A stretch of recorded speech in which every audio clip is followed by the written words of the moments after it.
Triple R దెబ్బకు YCP ఖాళీ అవ్వబోతుందా?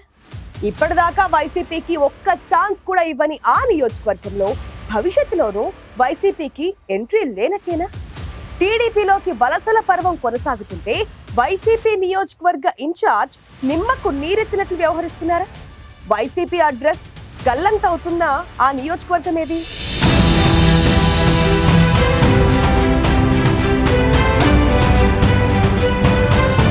పశ్చిమ గోదావరి జిల్లా ఉండి నియోజకవర్గం తెలుగుదేశం పార్టీకి కంచుకోట.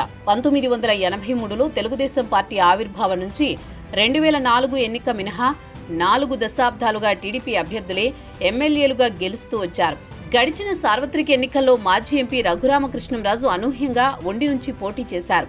రెబల్ బెడద ఎదురైనా భారీ మెజారిటీతో గెలిచి ఆ తర్వాత ఏపీ అసెంబ్లీ డిప్యూటీ స్పీకర్గా బాధ్యతలు చేపట్టారు.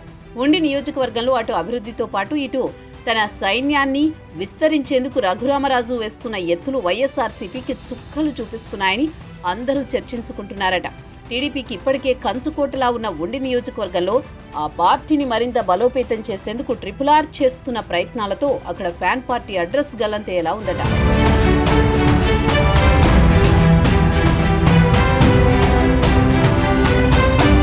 రఘురామకృష్ణంరాజు ఎమ్మెల్యేగా గెలిచాక దఫదఫాలుగా ఎంతో మంది వైసీపీ క్యాడర్ తెలుగుదేశం పార్టీలో చేరిపోయారు.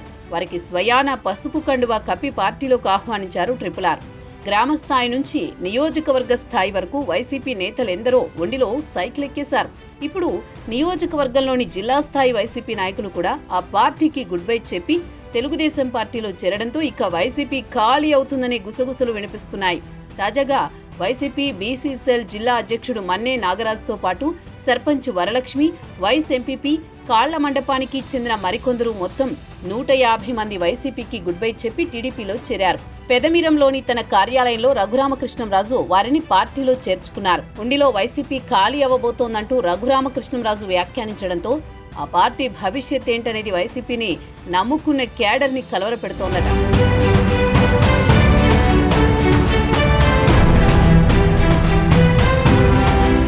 ఉండి నియోజకవర్గంలో పార్టీ నుంచి పెద్ద ఎత్తున నాయకులు టీడీపీలోకి వలస వెళుతున్నా నియోజకవర్గ ఇన్ఛార్జిగా ఉన్న పీవీఎల్ నరసింహరాజు ఏ ఒక్కరిని ఆపే ప్రయత్నం చేయడం లేదట.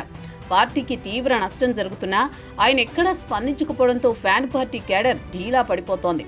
పీవీఎల్ నరసింహరాజు 2019, 2024 ఎన్నికల్లో వరుసగా 2 సార్లు వైసీపీ నుంచి పోటీ చేసి ఓడిపోయారు.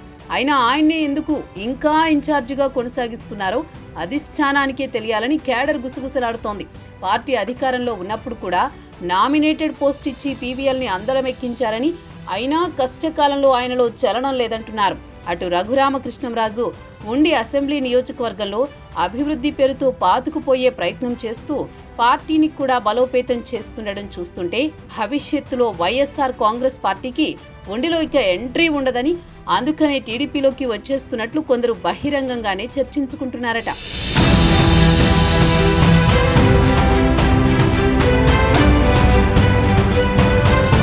2019 ఎన్నికల్లో ఉమ్మడి పశ్చిమ గోదావరి జిల్లా వ్యాప్తంగా వైసీపీ హవా కొనసాగినా ఉండి అసెంబ్లీ నియోజకవర్గంలో మాత్రం వైసీపీ సత్తా చాటలేకపోవడానికి నాయకత్వ లోపమే కారణమంటోంది పార్టీ క్యాడర్. రాష్ట్రంలో కూటమి అధికారంలోకి వచ్చి ఏడాది కావస్తున్నా ఉండిలో వైసీపీ బలోపేతానికి అధిష్టానం ఎలాంటి చర్యలు తీసుకోలేదని, ఇలాంటి పరిస్థితుల్లో ఆ పార్టీలో ఇంకా ఎలా ఉండగలుగుతామని కొందరు నేతలు అంటున్నారు. ట్రిపుల్ ఆర్ పై భయంతోనో భక్తితోనో మరికొందరు పసుపు కండువా కప్పేసుకుంటున్నారట. రఘురామకృష్ణంరాజు దెబ్బకు ఉండిలో వైసీపీ ఉనికే ప్రమాదంలో పడిందంటున్నారు. మరి ఇప్పటికైనా వైసీపీ అధిష్టానం ఉండిపై దృష్టి పెడుతుందా? వలసల పర్వాన్ని ఆపే ప్రయత్నమైనా చేస్తుందా? లేక ఇదే ఇన్ఛార్జితో కాలం వెల్లదీస్తుందో పెరుమాళ్లకి ఎరుక.